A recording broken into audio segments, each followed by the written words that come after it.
아멘. 할렐루야. 우리 오늘 성경 본문의 말씀은요, 고린도전서 2장 1절에서 5절의 말씀입니다.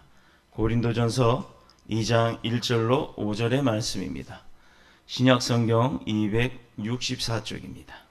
자, 고린도전서 2장 1절로 5절의 말씀 한 절씩 교독합니다. 형제들아, 내가 너희에게 나아가 하나님의 증거를 전할 때 말과 지혜의 아름다운 것으로 아니하였나니, 내가 너희 중에서 예수 그리스도와 그가 십자가에 못 박히신 것 외에는 아무것도 알지 아니하기로 작정하였음이라. 내가 너희 가운데 거할 때 약하고 두려워하고 심히 떨었노라. 내 말과 내 전도함이 설득력 있는 지혜의 말로 하지 아니하고 다만 성령의 나타나심과 능력으로 하여. 함께 읽겠습니다. 너희 믿음이 사람의 지혜에 있지 아니하고 다만 하나님의 능력에 있게 하려 하였노라. 아멘. 살아계신 하나님의 말씀입니다.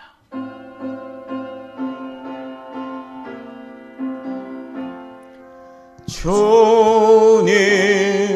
우리의 마음을 여시오 말씀을 깨닫게 하옵소서.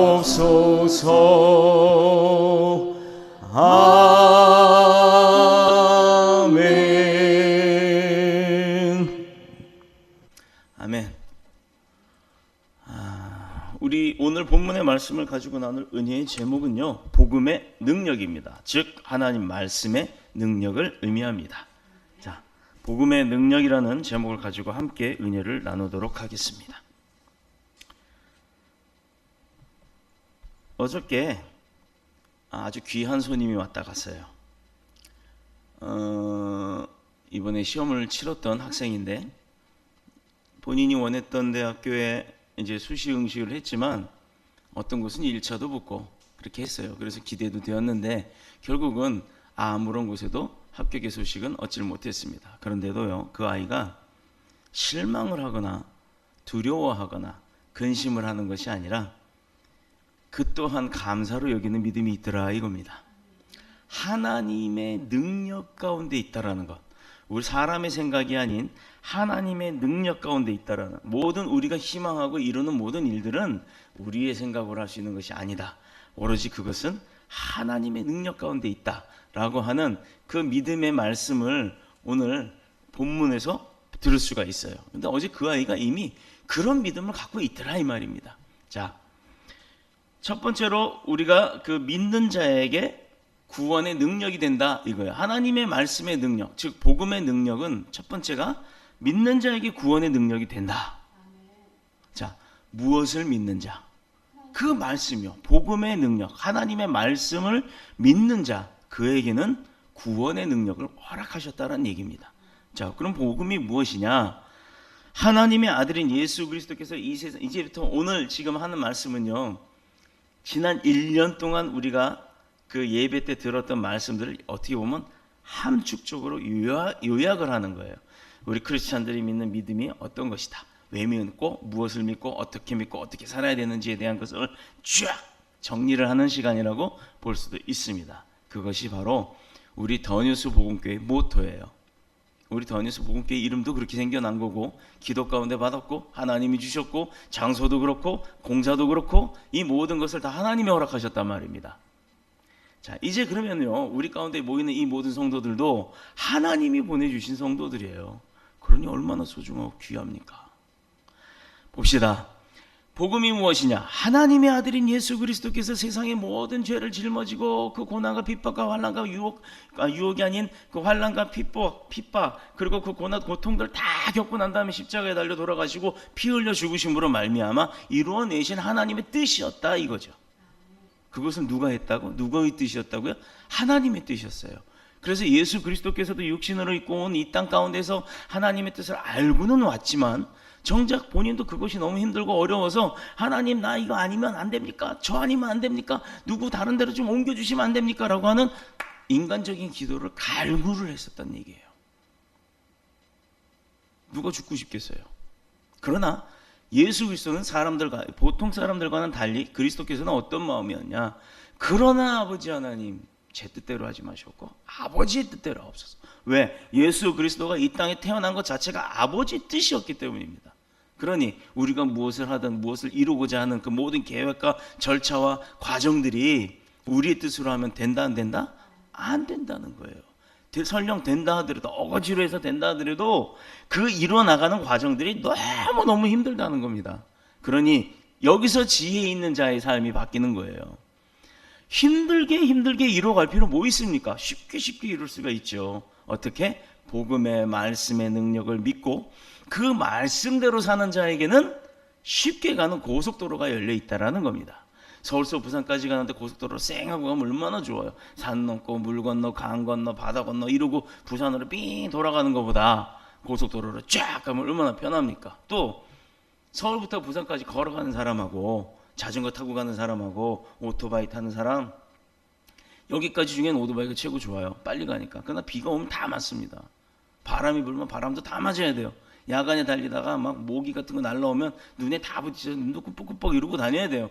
그런데 더 좋은 사람은, 믿음의 사람들은 자가용 타고 가요. 그거보다 더 좋은 고속버스 타고 가요. 그거보다 더 좋은 제트기 타고 가요. 이게 바로 가는 방법은 다 각각의 방법이 있지만 가는 길은 여러 가지가 있지만 방법도 여러 가지가 있지만 얼마만큼 빠르게 편하게 갈 수 있느냐 이겁니다. 자, 그러면 복음을 믿는 자는 좁은 길로 간다라고 얘기를 했어요. 좁은 길이 험난한 길이죠. 우리의 육신 가운데, 우리 삶 가운데, 우리 사람의 생각 가운데는 그것이 험난한 길이지만 영이 살아서 움직이는 우리 영적인 우리의 삶은 영의 세계에서는요, 하나님의 세계에서는요, 그게 고난의 길이 아니란 얘기예요. 그게 더 빠른 고속도로의 길이라는 것을 믿으시기를 바랍니다. 하나님께서는 태초에 천지를 창조하셨는데 말씀으로 하셨어요. 그리고 마지막에 자신의 형상을 따라 인간을 빚으셨습니다. 창조하셨습니다. 자, 그렇다 그러면은 그들에게 복을 주시며 그들에게 이르시되 생육하고 번성하여 땅에 충만하라 명령을 하셨고, 또 땅을 정복하라, 바다의 고기와 공중의 새와 땅에 움직이는 모든 생물을 뭐하라? 다스리라.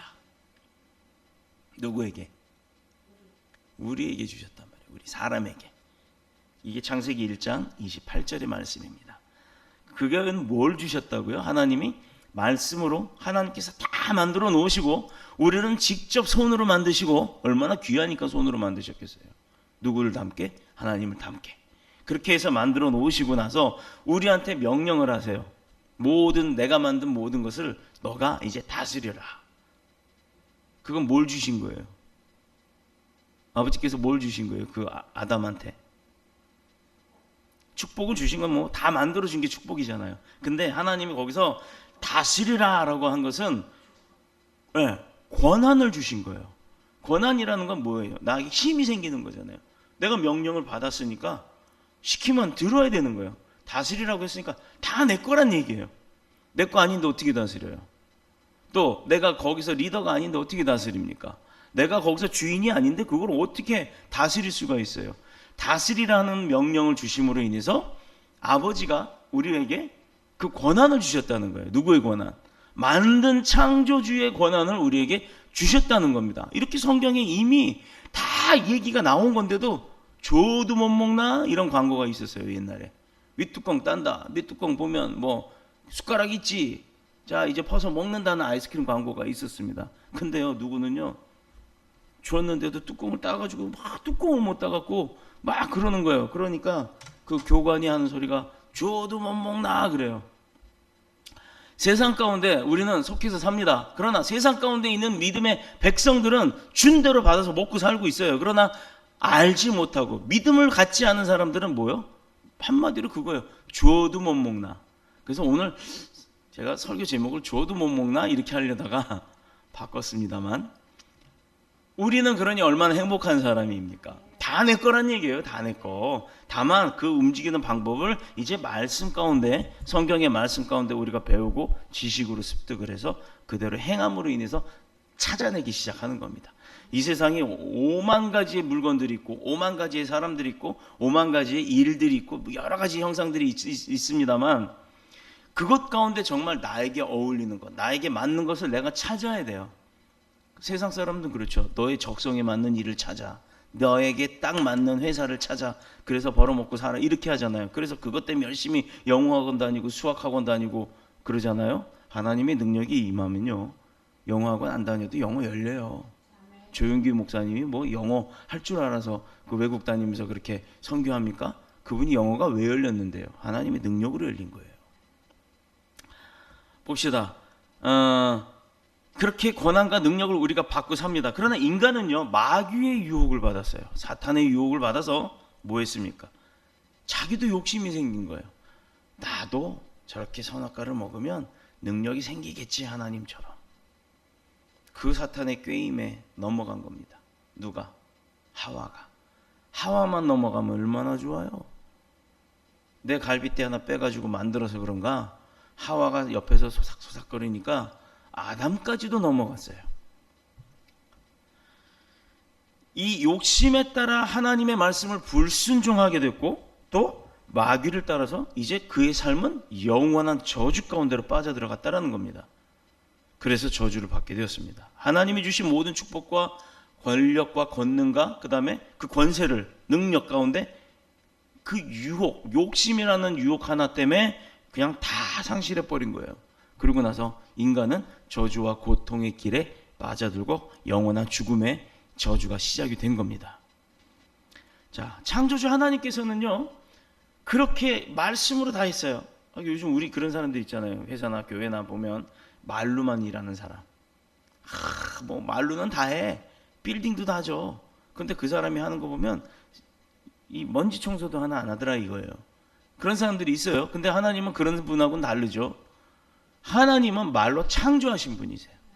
말로 그냥 한다 하지만 하는 게 아무것도 없는 우리의 그런 삶보다는 하나님의 삶은 그냥 그 말씀만 갖고도 하실 수 있는 능력이 있으신 분이에요. 근데 그분이 귀하게 생각하고 우리를 손으로 직접 빚어서 만드는 우리가 배신을 한 거잖아요. 하나님이 인간이 되라, 눈이 있어라, 귀가 2개 있고 코도 2개 있고, 코 하나에 콧구멍 2개 있고, 이렇게 해서 뭐 뇌가 생겨라 뭐라 다 말씀으로 하셔도 되는데 사람만큼은 하나님이 직접 손으로 만드셨다는 얘기예요. 얼마나 귀하니까. 그런 귀한 존재인 우리가 그런 아버지 하나님과의 관계를 깨트려 버렸어요. 딱 단절. 뭘로? 자기 자신의 욕심 때문에. 자, 그렇게 해서 하나님과의 관계가 깨지고 결국은 저주를 받아 우리 사람들 관계 가운데서도 그 유대 관계들이 사랑으로 이루어지라고 했는데, 내 이웃을 형제와 같이 내 몸과 같이 사랑하라고 하신 하나님의 말씀도 유혹 가운데 버려버리게 됐다는 얘기예요. 그래서 인간관계도 서로 이득 관계가 된 거예요. 나에게 이득을 주지 않으면 너는 아니다 이러고 서로 핍박하고 서로 이용을 하고 사기치고, 이런 모든 죄악 가운데 사람들 간의 인간관계도 깨어져, 즉 원수가 되어 가고 있다라는 겁니다. 요즘 봅시다. 뭐 대통령이 뭘 했다 어쨌다, 뭐 누구 어떤 사람한테 뭐 물론 잘못한 거죠. 잘못한 겁니다. 그랬더니 뭐 너 내려와라. 우리 그러면 한 번 더 생각해 볼까요? 바로 직전의 대통령은 누구였어요? 노무현 대통령이란 분이 있었어요. 자, 그분도요, 뭐 너 해라, 하야 해라, 뭐 해라, 얼마나 그랬습니까?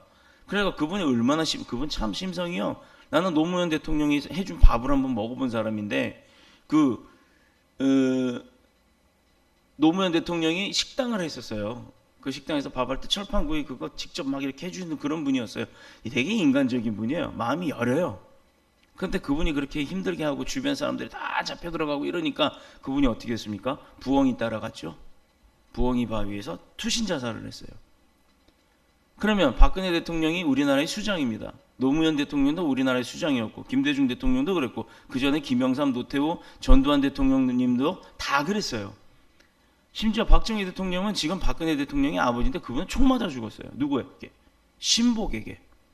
자, 이런 우리나라의 근대사의 역사들을 지켜보면서 대체 대한민국이란 나라는 대통령을 뭐 하려고 합니까? 그러면 뭐 하려고 그렇게 합니까? 자살을 하질 않나, 깜빵을 가질 않나, 온통 핍박이란 핍박 굴먹 다 받는데 그건 뭐 하려고 그렇게 합니까?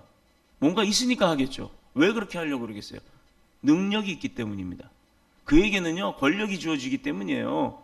한국이란 나라를, 대한민국이란 나라를 전체로 움직일 수 있는 권력, 그 사람들의 권력이 뭐가 그렇게 중요합니까? 이게 우리가 살아가는 나라에, 대한민국에 속해 있는 이 나라의 정치가 그렇다는 얘기예요. 대통령은 그래도 우리가 내가 찍지 않았든 찍었든 그건 중요한 게 아니에요. 우리나라를 대표하는 대통령이 됐다면 그 사람이 그 나라를 위해서 자기 목숨을 바칠 만큼 헌신을 해야 될 줄 알아요. 그래야 되는 거예요. 근데 그 가운데서도 자기가 부족한 부분이 있겠죠. 인간적으로 보면야, 박근혜 대통령 어려서 엄마 죽었지 아빠 죽었지 혼자 외롭게 형제간에도 우애도 다 어렸을 때잖아요. 뭐 17, 18에 뭘 알겠습니까? 그때부터 주변 사람들 누가 이렇게 독려하는 그런 사람들 손에서 자란 거예요.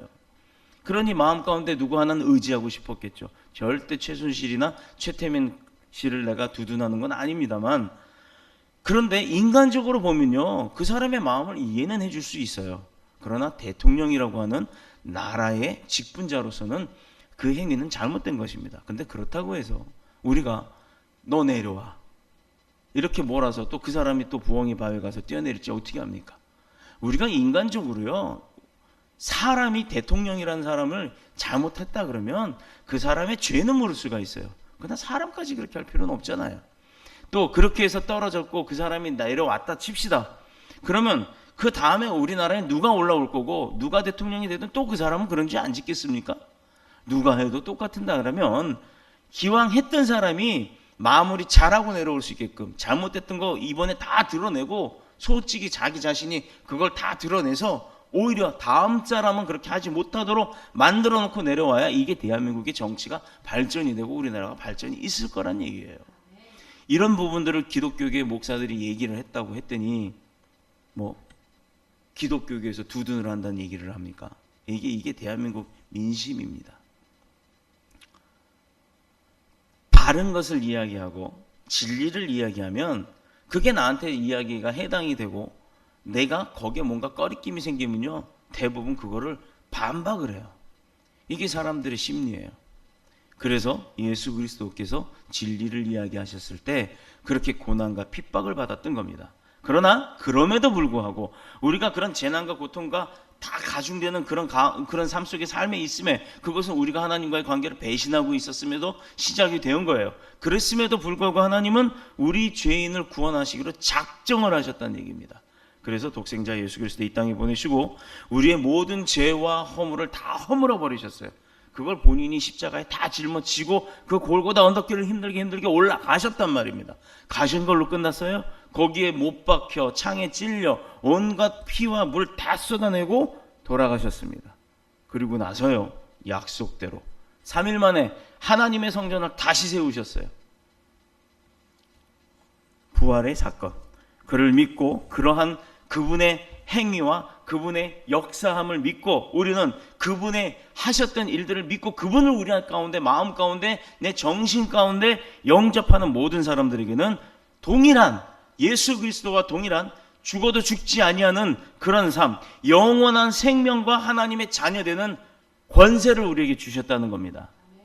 그것이 이 성경의 말씀 가운데 다 들어있는 거예요.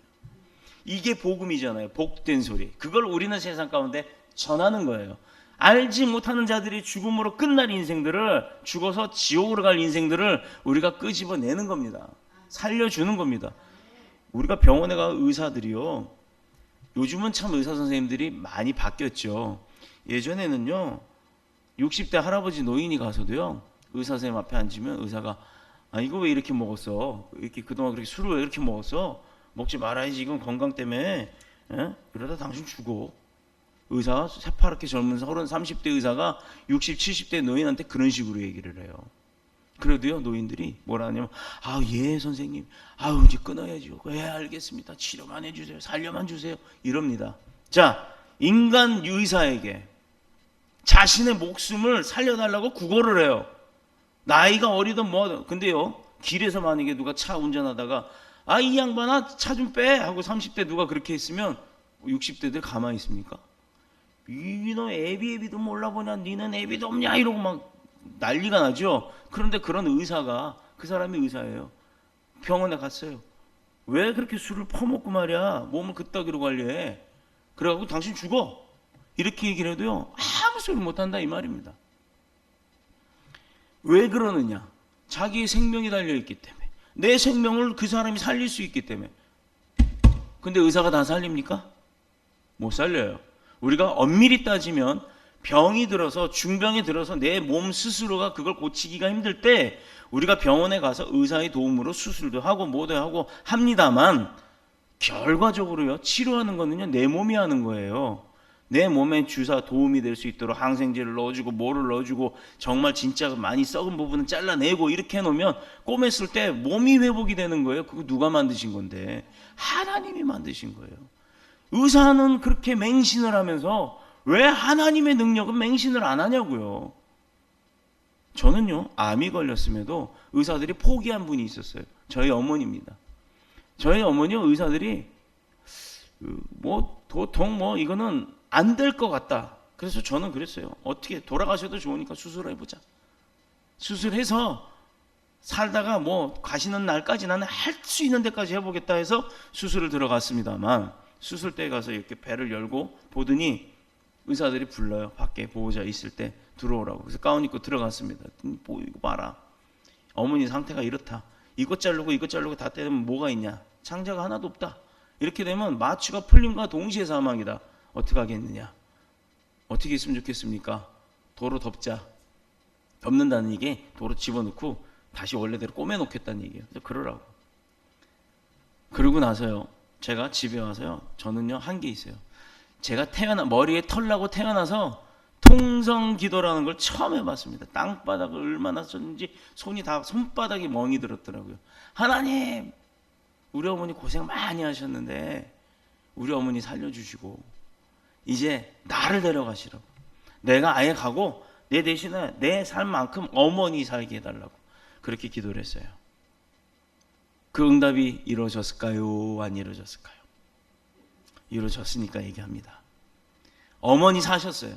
또 그 수술할 수 없다라고 했던 그런 문제점들이 조금씩 아물어지기 시작했고, 3개월쯤 지나서 병원에 계속 입원해 계셨는데 3개월쯤 지나서 그 김은중 과장님이라고, 그 부천 성가 카톨릭 병원 거기 김은중 과장님이라고 연락이 왔어요. 회사가 있는데 한번 좀 왔으면 좀 빨리 오늘 좀 병원에 좀 들렀으면 좋겠다. 알겠습니다. 큰일 난 줄 알고 쫓아갔죠. 갔더니 과장님이 얼굴이 화색이 돌아요. 어머니가 자활 능력이 살아났다고. 자활이 뭐냐면 스스로 고치는 능력이 굉장히 살아났고, 어머니 스스로가 살려고 하는 의지가 굉장히 강하시다. 그래서 다시 CT를 찍었는데 그 암 부위가 굉장히 많이 줄어들었대요. 그래서 이제는 자궁을 드러낼 수 있을 만큼 덩어리가 많이 줄어들었대요. 암세포가. 그럼 어떻게 하면 좋겠습니까? 수술합시다. 이번에 또 열었다가 안 되는 거 아니겠죠? 그랬더니 이번에는 확실하대요. 그래서 수술을 했습니다. 그리고 나서 완치되셨고, 다 빠졌던 머리가 다시 나셨고, 그리고 나서도 장장 7년을 더 사셨어요. 근데 우리 어머니가 33년생이세요. 1933년생. 오래 사셨죠? 그래서 83살에 돌아가셨습니다. 근데 그거는요, 암으로 돌아가신 게 아니에요. 노환으로 돌아가셨어요. 이게 바로 하나님의 역사하심이에요.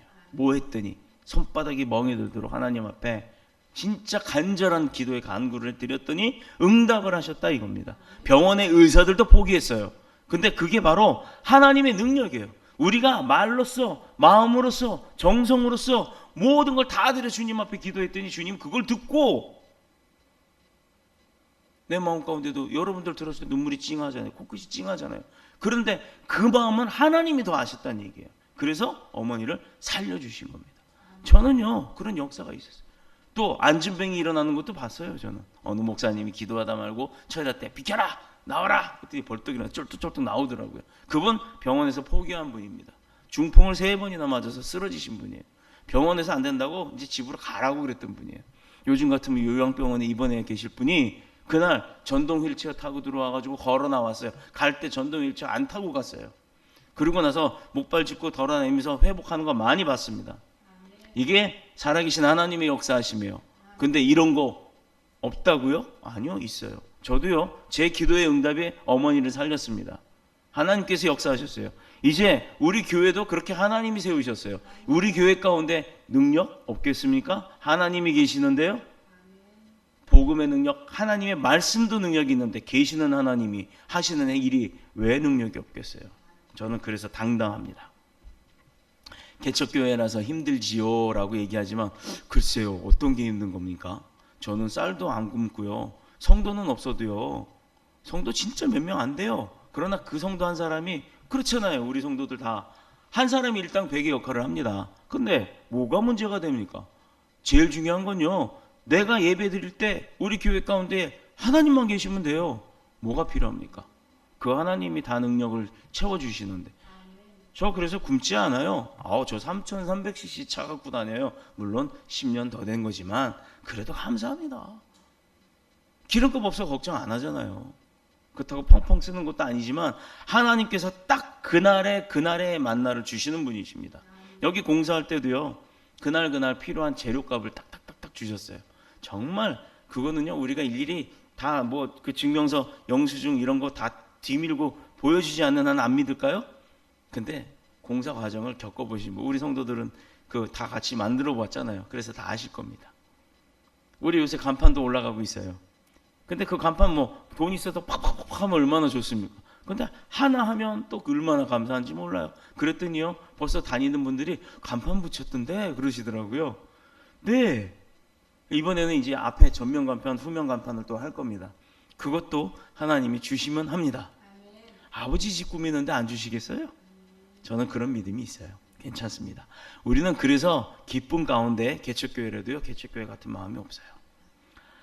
자, 이 예수 그리스도의 출생부터 부활 사건, 그리고 승천에 이르는 그 전 과정을 보면요, 이 모든 것들이 다 하나님이 이미 예언하셨던 거예요. 말씀하셨던 거예요. 그게 또 그리고 이루어졌다는 겁니다. 모든 것에는 은혜가 아닌 것이 하나도 없더라 이 말입니다. 또 모든 것이 표적과 기적과 능력 가운데 있었다는 것. 그렇기 때문에 마찬가지로 하나님은 이 예수 그리스도를 믿는 자에게도 하셨던 일들의 능력이 예수님한테도 있었잖아요. 그러니 그 예수 그리스도가 내가 한 거다, 그리고 내 아들이다, 그리고 그가 나다, 성령 삼위일체다, 이걸 다 믿는 자들, 이 성경의 말씀 믿는 자들에게 똑같은 은혜를 주시고 똑같은 능력을 주신다는 겁니다. 그러므로 이 예수 그리스도를 믿는 순간부터 하나님의 자녀로서의 특권이 있다라는 거예요. 자, 우리가 그러면 가정에서 봅시다. 아버지가 있고 엄마가 있고 또 오빠가 있고 동생이 있고 누나가 있고 언니가 있고 여러 형제들이 있어요. 자, 형제들 간에는 능력이 비슷비슷하죠. 그러나 뭐 집안의 딸들이 엄마의 능력을 월등히 오버할 수는 있을까요? 어렵죠. 또 자녀들이 아버지의 능력을 월등히 오버할 수 있을까요? 어렵죠. 그런데 요즘 이단들은요, 하나님의 자녀임에도 불구하고 하나님의 능력을 가지고 자기가 하나님보다 위인 줄 알고 있어요. 이게 잘못된 겁니다. 아버지의 능력을 가지고 왜 자기 능력이라고 얘기를 합니까? 또 아버지가 치유하고 아버지가 역사하신 걸 갖다가 왜 자기가 한 것처럼 합니까? 이게 이단이에요. 하나님께서는 우리에게 권세를 주셨어도 우리가 그 권세를 가지고 아버지를 능가할 수 있는 힘은 없다라는 겁니다. 그렇기 때문에 살아서는 하나님의 축복과 사랑을 입을 뿐만 아니라 하나님의 자녀로서 그 부르심을 받은 그 소명과 사명에 따라서 큰 역사를 이루도록 우리를 그 복음의 일꾼으로 세우시는 겁니다. 그러니 우리는 당당하게, 멋지게, 신나게 져주면서 사는 겁니다. 당신 멋져. 그렇게 사는 게 우리 믿음의 백성의 삶이에요. 이 땅을 떠날 때는 그럼 어떻게 하느냐? 천국에 올라갑니다. 하나님과 더불어 영원히 끝이 없다는 얘기예요. 끝이 없다는 얘기예요. 자, 우리 그 메비우스의 띠라고 수학을 하신 분들은 알 거예요. 무한대수를 표현을 할 때 우리 그 숫자 8자 있잖아요. 그 8자를 옆으로 이렇게 그려놓습니다. 이게 처음 시작이 어디고 끝이 어디예요? 계속 가죠. 이거 끝을 한번 찾아봐요. 없어요. 이게 무한이라는 표식인데 사람들 참 머리가 좋아요. 그렇죠? 근데 이런 지식은 다 하나님께서부터 온 겁니다. 하나님이 우리를 천국에 불러들이고 나서 그 다음에 영생이라고 하는 것은 바로 이 무한대수처럼 끝이 없이 계속 반복적으로 살아가는 거예요. 얼마나 행복해요. 죽지 않고 사는 거예요. 죽지 않고. 우리가 이 땅에 와서 제일 많이 산 사람은 기네스북에 124살이랍니다. 124살을 산 사람이 가장 많이 산 사람인데 여러분은 몇 살까지 살 수 있을 것 같아요? 이 땅에서 124를 넘기기가 쉽지는 않죠. 넘겨도요, 이빨 빠져 먹을 거 못 먹고 허리 구부러져 이러고 뭐 말을 하려도 대화도 못 듣고 보이지도 않고 들리지도 않고 이런 몸으로 124살을 산다 그러면 얼마나 불행합니까? 장수의 능력도 축복이고 또 건강의 능력도 축복입니다. 그것은요 다 하나님께로부터 오는 줄로 믿습니다. 그렇습니다. 이 땅을 떠날 때 천국에 올라가서 영생을 누리는 그 축복도 하나님의 말씀을 믿고 예수 그리스도를 내 안에 영접하면 우리에게 주어지는 권세인 줄로 믿습니다. 복음은 믿고 구원을 받는 것으로 마치는 것이 아니라 인간과의 관계 또 하나님과의 관계를 깨어졌던 그런 관계들을 다 회복시키는 능력도 있습니다. 복음에는요 세상을 이기고 또 원수 사탄의 세력들을 말씀으로 제어를 할 수가 있어요. 예수 그리스도의 이름으로 선포하면서 제어를 할 수가 있다는 얘기입니다. 이 모든 싸움에서의 인간과의 싸움, 영적인 싸움, 전쟁에서의 승리를 얻게 하는 능력이 바로 복음 가운데, 말씀 가운데 있다라는 겁니다. 약한 자를 강하게 하시고 또 가난한 자를 부하게 만드는 것도 복음의 능력이요, 병든 자 치료하는 것도 부활의 능력입니다. 복음의 능력입니다. 눈먼 자 보게 하였잖아요. 앉은 뱅이 일어났고요. 낫고 천한 자 어떻게 쓰셨어요? 존귀한 자리로 옮기는 총리를 만드셨던 그런 복음의 능력이 있는 줄로 믿습니다. 믿고 구원받는 것이 세상의 지식이나 지혜가 아니라 그런 어떤 능력이 있는 것이 아니에요. 복음 자체에는 어떤 죄인이 되었든 상관없습니다. 회개하고 믿기만 하면 하나님의 능력과 사랑과 은혜가 충만해져서 풍성해져서 그를 사용하시고 그를 구해내시는 줄로 믿습니다. 그러므로 우리에게 믿음이 겨자씨 진짜 좁쌀보다 작거든요. 그 겨자씨 한 알만큼의 믿음이 있다 해도 이 산을 명하여 저리로 옮겨라 또 하면 옮겨질 것이요 또 너희가 못할 것이 없다라고 마태복음 17장 20절에 말씀을 하셨어요. 뭐만한 믿음이 있으면 겨자씨만한 믿음. 그러나 우리의 삶이 그 겨자씨만한 믿음을 갖기도 힘들다라는 겁니다. 자, 두 번째, 복음을 전하는 자에게는 큰 능력이 됩니다. 시간이 어떻게 좀 많이 갔는데 바울이 고린도에 와서 전도할 때 사람들의 반응이 어땠죠?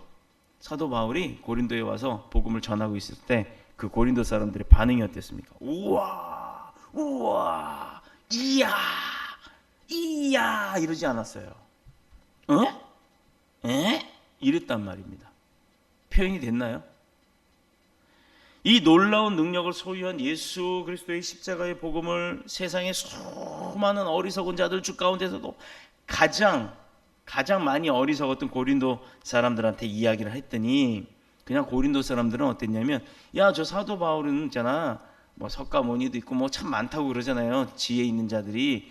그런 여러 사람들 종류의 세상에 진짜 학식도 좋고 선생들 중에 공부 많이 한 그런 교수들 이렇게 있잖아요.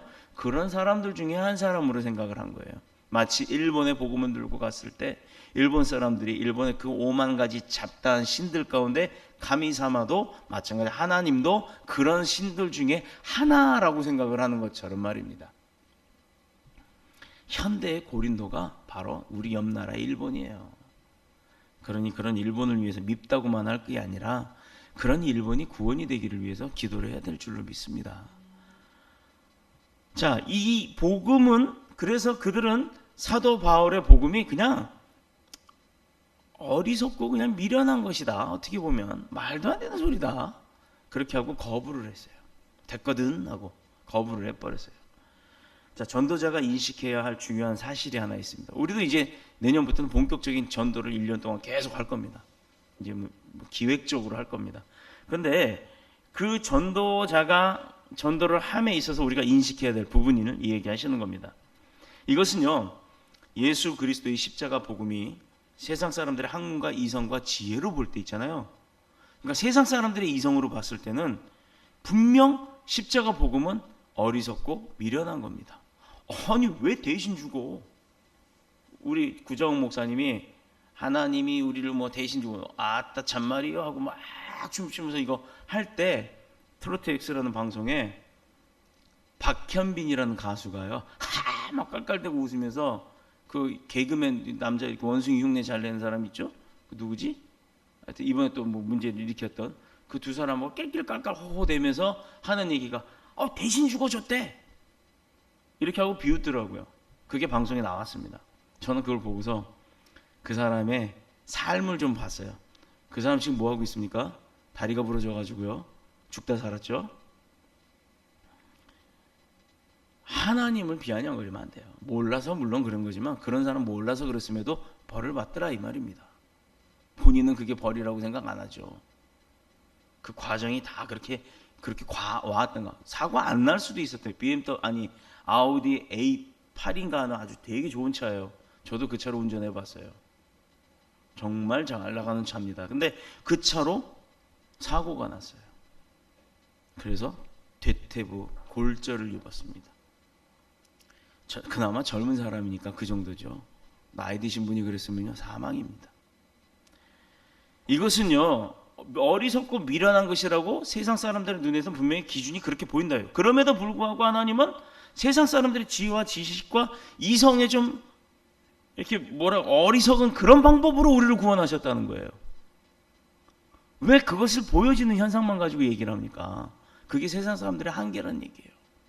세상 사람들이 눈에 봐도 뭐하러 저렇게 매 맞고 대신 죽어줘 가면서 저렇게 예수 그리스도의 십자가의 삶을 사냐, 뭐하러 저렇게 사냐, 안 하면 되지, 이렇게 그거 미련하다라고 비아냥거렸다는 얘기입니다. 근데 하나님은 그런 세상 사람들을 구하기 위해서 그 사람들이 보았을 때 미련하고 어리석고 가장 천하다고 여겼던 그런 방법으로 세상 사람을 구원을 시키셨다는 얘기예요. 이게 대단한 거죠. 눈높이 교육을 엄청나게 잘하시는 분이, 어마어마하게 우리를 잘하시는 분이라는 얘기예요. 그러니 봅시다. 정말 막 대단하고 막 하늘에 광채가 쏟아지고 구름이 쫙 거치면서 하늘에서 천둥 소리가 나면서 하나님이 얘들아 내 말을 들어 라라라라 안 들면 안 된다 나 이렇게 살아 라라라 하면 얼마나 좋겠습니까? 전부 다 무서워서 떨겠죠. 구석기 신석기 시대 원시인들이 하늘에서 비가 쏟아지면서 천둥 먹이 벼락 빠방 치면요 제일 높은 바위에 올라가서 지 벼락 맞아 죽을 건 생각도 못하고 제일 높은 곳에 가서 거기서 막 하늘에다 대고 막 엎드려서 절을 했답니다. 왜? 무서우니까. 하나님이 우리를 사랑하시는 분인데 우리한테 그런 무서운 방법을 쓰시겠어요? 물의 심판 이후로는 다시는 그렇게 안 하겠다고 하셨잖아요. 무지개로 약속을 보이셨지 않습니까? 그런데요 계시록을 보면 불의 심판이 남았습니다. 요즘 온 세계 열도가 불로 들끓기 시작해요. 땅속이 흔들리고 산이 폭발하고 멀쩡하게 몇백 년 동안 죽어있다, 이거는 휴화산이다라고 하는 산들 속에서 마그마가 막 용토름 치기 시작합니다. 어떻게 합니까? 하나님의 때가 언제 올지. 이런데도 아직까지 미련한 삶을 사는 분들이 많다라는 거예요. 복음의 전도자들이 들고 가는 이 복음 전도지를 딱 제시를 하면요 안 받겠다는 사람은 그나마 양심적이에요. 받아놓고 뒤돌아서서 버리는 사람도 봤어요. 근데 우리 거는 안 버리더라고요. 왜? 이 안에 뭐가 있거든. 이게 뭔가 싶어서라도 그 앞에서 뜯어보고 버리기는 체면상 못하니까 가지고는 가더라는 얘기입니다. 그런데 아이러니한 게요, 제가 차 타고 주변을 뺑뺑 돌아봐도 내용물만 빼가고 이 껍데기채 버린 게 없어요. 근데 어느 교회에서 전도 용품을 주는데 이 전도지에다가 뭘 주냐면 거기 커피숍이 있거든, 교회에.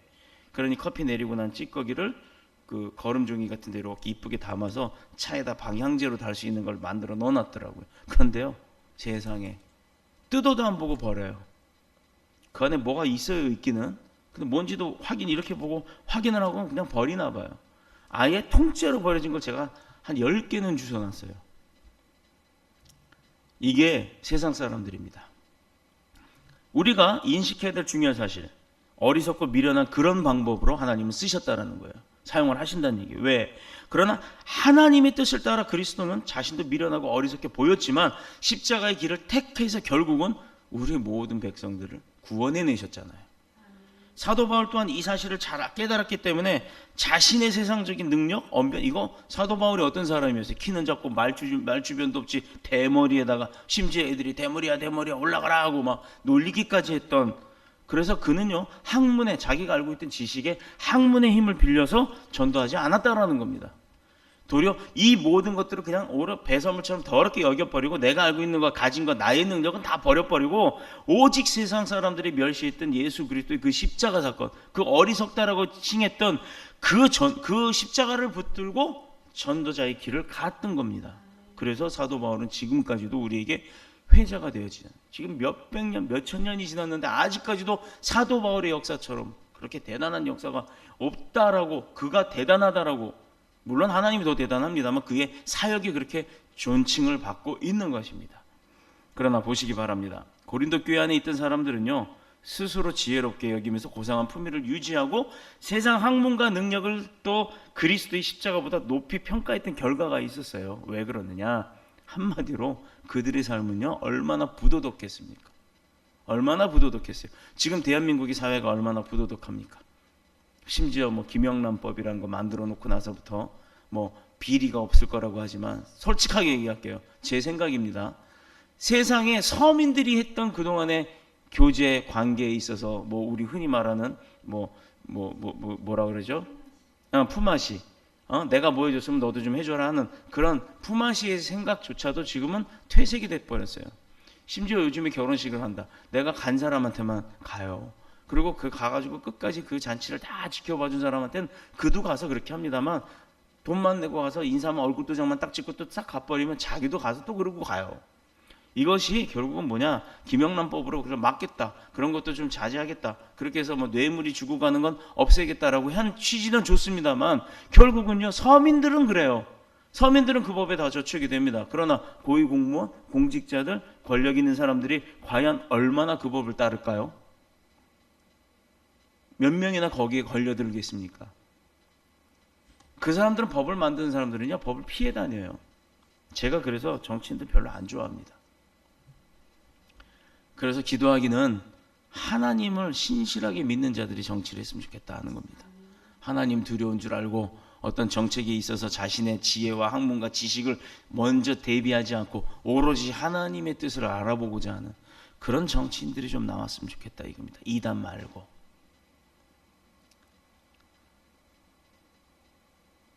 결과적으로는 부도덕과 분쟁과 혼란이 고린도 교회에 많았기 때문에 참된 진리의 말씀, 복음의 말씀을 무시했던 겁니다.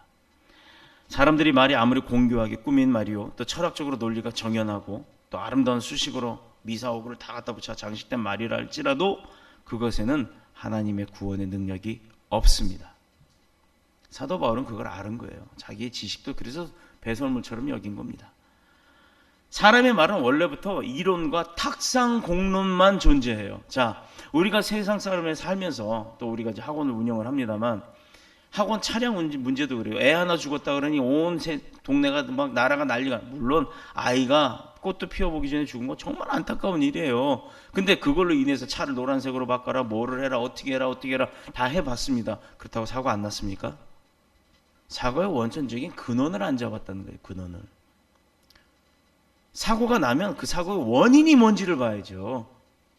운전자가 노란색 안 칠해서, 운전자가 뭐 실수해서, 뭐 여러 가지 이유들이 있습니다만, 그래갖고 그걸 방비한다고 노란 차로 해서. 근데요, 제가 노란 차 운전도 해봅니다만, 노란 차 안 했을 때는 오히려 해코지 안 당했어요. 오히려 노란 차 갖고 가면요, 일부러 더 추월해요. 노란 차는 당연히 느리다라는 생각 때문에. 제가 전에 노란 차 되게 우리 스타렉스가 흰색이었는데, 흰색으로 다닐 땐 학원 마크를 붙이고 있어도 추월 같은 거 안 했습니다. 뒤에서 빵빵거리지도 않았어요. 한 번도 안 그랬어요. 근데 노란불 들이고 빨간불 나오는 거 해놓고 노란색 싹 붙여놓고 이젠 학원 이름을 띄고 다녀도요, 미리 저 앞에서부터 오지 말라고 라이트부터 번쩍번쩍거립니다. 뒤에서는요 빵빵거려요. 이제 막 브레이크가 잡고 섰는데 문 열기도 전에. 이게 지금 현실이에요. 탁상 공론이라고 하는 세상 사람들의 지식이 만들어낸 결과입니다. 현실에 맞지 않는 법들, 설령 그렇게 잘못 만들어진 법이라도 자꾸 민원이 올라가고 그게 현실적으로 조사가 안 이루어지니까 고쳐지지가 않는 거예요. 이게 무슨 법입니까? 아이들 태우고 가는데 위협을 주는 거예요, 오히려. 그리고 심지어 앞에 가서 살짝 브레이크 밟고 그런 보복 운전도 많이 해요. 내 아이가 됐든 내 아이가 아니었든 안에 아이가 있으면 어떤 운전자가 그렇게 험하게 운전을 하겠습니까? 사고 나면 자기도 손해인데. 아이 다치는 건 둘째 친다 치더라도 사고가 나면 자기가 손해인데 어떤 운전자가 그렇게 하겠어요? 운전자뿐만 아니라 다른 운전자도 문제가 있는 것이고 사회적 여건들이 문제가 있어요. 그러면 근본을 잡을 줄 알아야지 근본은 내비로 두고 엉뚱한 일들만 벌린다라는 얘기입니다. 그것이 바로 탁상공론이에요. 사람들의 말은 이론과 탁상공론과에 불과한 것뿐입니다. 사람의 말이 그래요. 그래서 한계가 있고 그래서 거짓을 그게 잘못된 것을 고치려고 안 하고 거짓으로 덮습니다. 그러므로 사람들의 말은 속임수가 가능하고 또 믿을 수가 없는 말들 뿐이에요. 그러나 예수 그리스도의 십자가의 복음은 하나님의 구원을 이루는 능력인 줄로 믿습니다. 그런 능력 가운데 있는 말은 거짓말이 없어요. 본문 3절에 보면 바울은 내가 너희에게 거할 때 약하고 두려워 힘이 떨어노라고 얘기를 해요. 아무리 위대한 지도자라도 전도자라도 바울도 그도 인간이었어요. 그렇기 때문에 인간의 한계를 잘 보여주는 글입니다. 자, 고린도 후서 10장 10절에도 보면 사도 바울이 평가하기를 그의 말이 그의 편지들 무게가 있고 힘이 있으나 그가 몸으로 대할 때는 약하고 그의 말도 시원치 않다라는 표현을 합니다. 바울은 체구나 목소리에 언변은 볼품없고 매우 연약한 자였다라는 걸 알 수가 있어요. 그러나 그가 전한 복음은 어떤 능력을 펼쳤습니까? 사람들이 봤을 때 사도 바울은 진짜 비참하고 별거 아니에요. 그런데 그가 한 복음은 어떤 능력들이 있었냐 이 말입니까? 사람들은요 자신의 약점을 감추기 위해 남다른 것들을 오히려 치장하고 은폐합니다. 그럼에도 불구하고 바울은 다른 것을 내세우지 않았다는 거예요. 내가 약하고 뭐 대머리가 없어서 가발 쓰고 다니고 뭐 키가 작으니까 키 높이 구두 신고 이만하게 해갖고 다니고 그런 게 아니었다는 얘기예요. 오히려 그는요 단 한 가지 내 말과 내 전도함이 설득력 있는 지혜의 말로 하지 아니하고 다만 성령의 나타나심과 능력으로 하노라. 4절의 말씀이요. 누구의 능력? 성령의 능력. 복음을 위하여 살기를 작정한 그 순간부터 자신이 믿고 소유한 이 복음의 능력이 복음에는 하나님의 무한하신 구원의 은혜와 능력과 또 그것들이 전부 충만함이 있었다. 이것을 알 수가 있던 것입니다. 그러므로 주님께서는 제자들에게 마가복음 13장 11절의 말씀으로 제가 읽겠습니다. 사람들이 너희를 끌어다가 넘겨줄 때 무슨 말을 할까 미리 염려하지 너희를 끌어다가 넘겨줄 때 무슨 말을 할까 미리 염려하지 말고 무엇이든지 그때 너희들에게 주시는 그 말을 하라.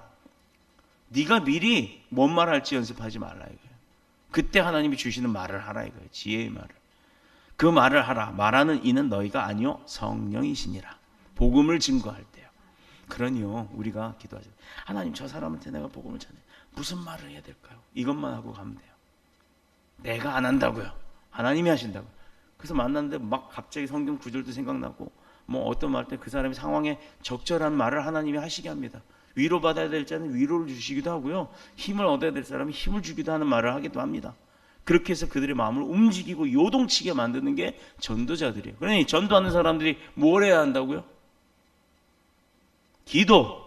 기도로 무장하고 나가는 거예요. 말씀으로 무장하고 나가는 거예요. 전도의 능력은 나에게 있는 것이 아닙니다.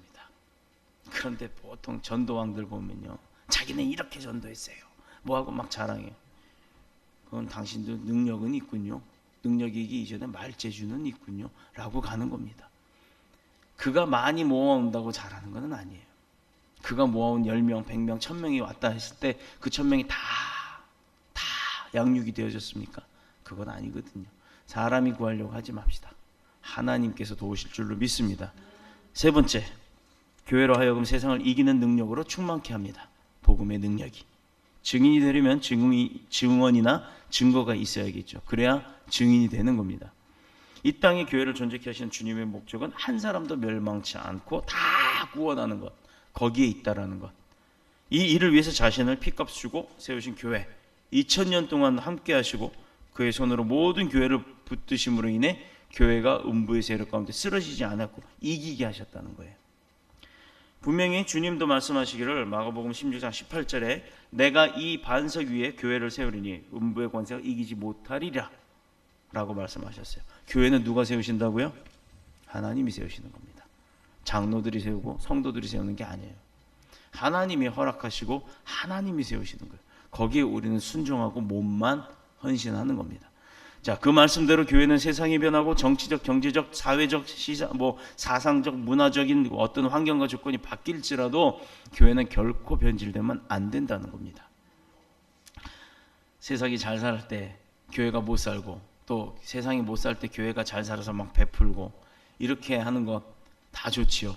그러나 세상이 타락한다고 교회도 타락하면 되겠습니까? 세상이 물질 만능주의로 돌아간다고 해서 교회도 그렇게 되면 안 되는 거예요. 세상이 권위주의와 권력 가운데로 빠져 있다 할지라도 목사가 그렇게 바뀌면 안 되는 겁니다. 목사도 교회도 성도도 오직 예수 그리스도의 그 복음의 믿음, 복음의 능력만 가지고 변질되지 아니하는 100년 전이나 200년 전이나 아니 2000년 전, 2016년 전 예수 그리스도께서 이 땅에 오신 그때처럼 예수 그리스도가 우리에게 여지껏 주시는 그 사랑처럼 하나님의 은혜가 우리 가운데 있는 것처럼 우리도 여전히 꾸준히 앞으로도 영원히 변하지 않아야 될 줄로 믿습니다. 그것이 우리의 의리인 거예요. 하나님 앞의 의리. 교회가 소유한 이 복음이 2000년 동안 모든 교회의 능력이 되었습니다. 그렇기 때문에 교회는 복음이 가는 곳곳마다 이루어지게 되었고 세워지게 된 것입니다. 이런 교회들을 통하여 수많은 영혼들이 구원을 얻고 또 영원 가운데 하나님을 섬겨나가기를 주님이 원하시는 거예요. 사도 바울이 우리에게 복음에 대하여 증거하려 간증한 결론이 뭐냐? 오늘 5절을 봅니다. 너희 믿음이 사람의 지혜에 있지 아니하고 다만 하나님의 능력이 있게 하려 하였노라. 즉 사람들이 복음을 믿고 그리스도인이 된다는 것이 세상의 어떤 철학이나 지식, 어떤 사상이나 수사학 이런 것에 힘입어서 되는 것이 아니라 그냥 말씀 하나, 복음 하나에 그 자체에 있다라는 것. 하나님의 구원의 능력과 그 위에 임하시는 성령의 도우심의 결과가 바로 이 말씀 가운데 있다는, 복음 가운데 있다라는 것. 그걸 증거하고 있는 거예요.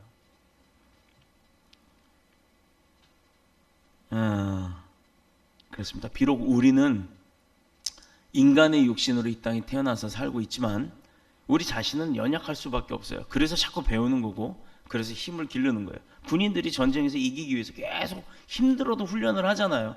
그것은 내가 힘을 키워야 이길 수가 있기 때문에. 그러나 그건 세상적인 방법입니다. 비록 우리 자신은 연약하고 때때로 두렵고 떨린다. 사도 바울도 그랬던 것처럼 그렇다 할지라도 낙심하지 않아야 될 것은 하나님은 지금도 어리석고 미련하고 정말 연약해 보이는 그 방법, 십자가의 방법, 그 방법으로 사람들을 구원하시기를 기뻐하시는 분이라는 겁니다. 그러므로 내 자신이 연약할지라도 복음을 위해 우리 자신을 주님 앞에 드리면 주님은 크고 위대한 삶으로 살 수 있도록 우리를 도우시고 또 이 삶을 통해서 우리의 삶을 통해서 많은 영혼들이 주님 앞에 돌아올 수 있도록 만드시는 줄로 믿습니다. 예수 그리스도의 복음의 능력을 날마다 선포하고 또 날마다 누리며 또 예수 그리스도께서 우리에게 주시는 그 축복을 내 걸로 만들고 세상 가운데서도 다 찾아올 수 있도록 다 뽑아올 수 있도록 그런 능력의 삶을 누리는 저와 여러분이 되시기를 그리스도이신 예수님의 이름으로 축복합니다. 축원합니다. 기도하겠습니다. 주의 집에 영광이